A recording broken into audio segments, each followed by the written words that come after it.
Eugene for about 6 weeks from people who have seen it.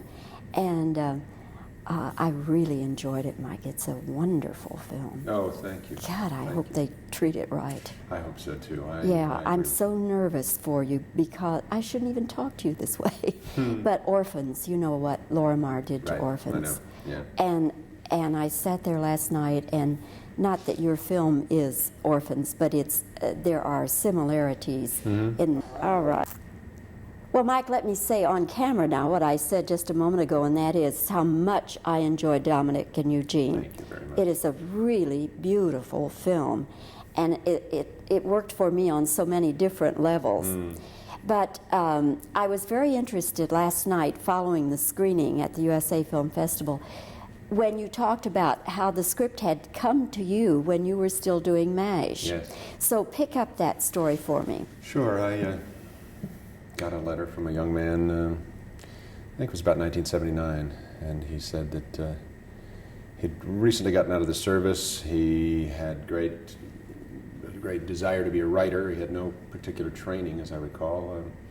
He knew that's what he wanted to do, but he was very frustrated because he'd send his material out and it would be returned unopened, unread. And he said, I read that you're an ex-Marine. I'm an ex-Marine, and this story I've written is about my service, my time in the Marine Corps. And at least I'd like to know that somebody read it. He said, maybe it's lousy, but at least I'd like to know that somebody read it. Would you please do that? So I wrote him back and said, sure.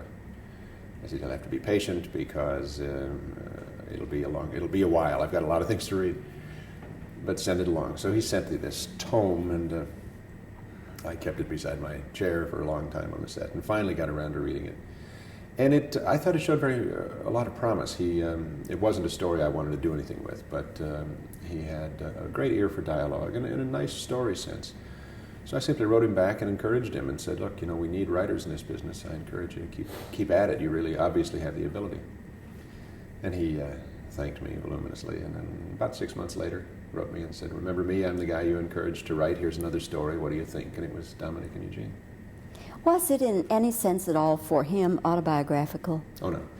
No, Danny told me that he, in his youth, had known of, as one does casually, a man who collected trash in the neighborhood who was retarded, was slow. And I guess as kids do, he developed a certain affinity for this character. And then later on, an incident happened in his state that he just read about that triggered for him the story, one of the elements of the story that I don't want to go into for the audience that hasn't seen it. And he just put them together and in his head and crafted this wonderful, wonderful story. And what is that man's name? Danny Porfirio. He's the one that's credited as story by on the screen. Yes. What major changes from that first draft or that first screenplay that he presented, what major changes did you make? Actually, his story really dealt with the relationship between the two brothers. It really caught Nicky wonderfully, and that's what won my heart. It was really a matter of tailoring, fixing. There were some extraneous story elements that were unnecessary, and he had a whole anti-climax about a court case and all kinds of stuff that really was not relevant. But generally speaking, the story was there. Jennifer and Dominque and Eugene and the whole situation that develops was there. It just needed to be kind of condensed and refined and massaged a little bit. So that's and the structure had to be dealt with. So that's why we brought in the professional writers. In casting it now, as I looked at it, Mike, I just thought you could never improve on this casting. I agree. You just couldn't. But how did you know? Did you have some preconceived notions, or how did you know that these two men were right for the roles? You go on some level. I think you just trust your instincts. My sense of this picture has always been that there's that it's blessed in some way, and that if we just continue to have faith, it will be okay. So, we got a script that we loved, and then we started meeting actors, and some of them were very attractive and very exciting because they had big names and they had a certain box office appeal, but we just felt we'd wait and see if there wasn't somebody that really kind of struck a chord with us. And Tom walked in the room and sat down, and it was all over as far as we were concerned. And then we sort of sharpened the intensity of our search for Eugene. And when Ray came in, the same thing happened. So it was just, I don't kind of know, without getting philosophical and personal, what to ascribe it to, but it's a great feeling to know that those things do happen, that this perfect combination is available out there. Weren't you a little surprised, though, that given the recent performances of these two actors, that they would be so perfect for your film? Because now Tom Hulse, we were all thinking about the giggling Mozart in Amadeus. Yes. Well, what I knew, excuse me, what I knew from Amadeus was that Tom was a wonderful actor, and I frankly wasn't. It was my partner's idea to see him. I couldn't quite see him as Nicky. But when he came in and sat down, there is this one. Tom is a terrifically talented man and very bright, but I think the single quality about him that was most arresting for me is his innocence. He's a wonderfully innocent young man, and that, of course, is exactly what we needed for Nicky. Ray, on the other hand, I didn't know. I didn't know his work. I just knew, he's very striking looking, and he's terrifically bright and very sweet. So he seemed to be Eugene. And it wasn't until after I met him and decided that he was the right guy that I saw his picture, Something Wild, and he scared the devil out of me. I thought, I had real second thoughts about that. I thought, wait a minute, this guy is a little too ferocious for me.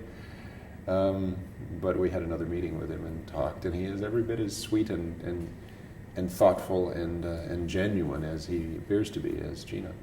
In other words, his own personality is closer to Eugene. That's right. His own personality is much more like Gino than it is like, I guess Ray was the name of the character he played in Something Wild. But my God, he was volcanic in that movie, and it really was terrifying.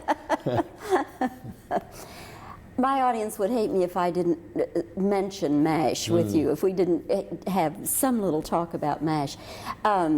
First of all, do you look back on those days as the best and happiest days of your career? Well, they were certainly some of the best and happiest days, not only of my career, but of my life.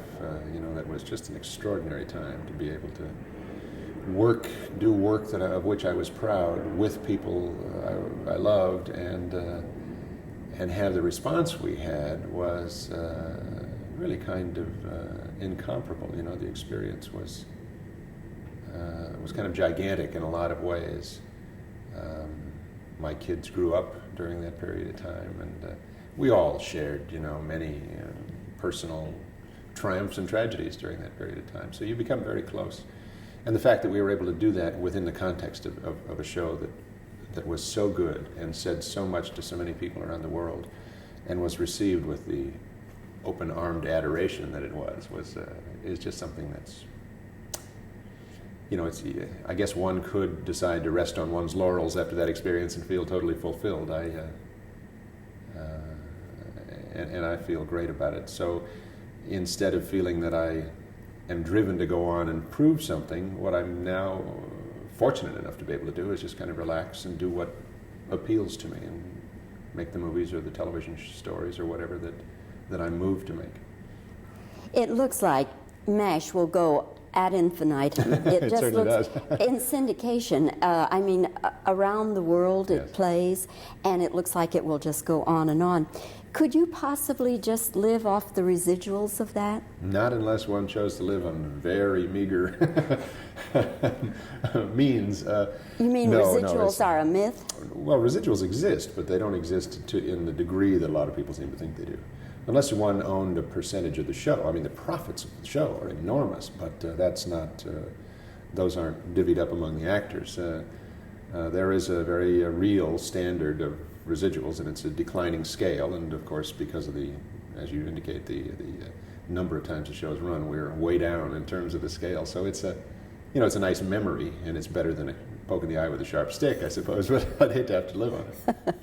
Well, I just hope that Dominque and Eugene does well for you. I'm sure you do have just a little bit of reservation about how the film is going to be marketed, and if people see it, I think they will just fall in love with it, but getting them in there. Yeah, that's been the experience. people who see the film, as you say, just love it. They love Nicky and they love Gino and they really root for these guys. And the problem with a story like this is how to market it. You don't want the... I think we made a mistake with the original art in that it became a little forbidding. There was a question about, is it too deep and dark and stuff?